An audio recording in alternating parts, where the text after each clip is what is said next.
யோசேப்பை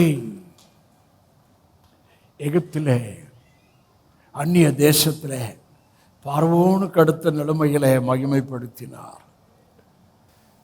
ஆட்டு மந்தையின் பின்பாக மேய்ப்பனாயிருந்த தாவீதை அசட்டை பண்ண குடும்பத்தார் நடுவிலே எதிரியாய் எழும்பின சவுலின் நடுவே மகிமைப்படுத்தினார். 12 கோத்திரத்துக்கும் ராஜாவாக மகிமைப்படுத்தினார். திக்குவாயே மந்தவாயே அவனை அற்புதங்களினாலும் அடையாளங்களினாலும் செயல்படுகிற தீர்க்கதரிசியாய் எகிப்திலே மகிமைப்படுத்தினார். எரேமியா, நான் சிறு பிள்ளையா, எனக்கு பேச தெரியாது. ஆனால் நீ பேச தெரியாத வரைக்கும் நல்லது, நான் பேசுவேன். உன் வாயாய் இருந்து நான் பேசுவேன்.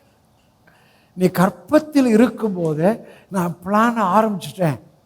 உங்களுக்கு சொல்றாரு, நீங்க கற்பத்தில் இருக்கும்போதே உங்களுக்கு அவர் பிளான ஆரம்பிச்சிட்டாரு.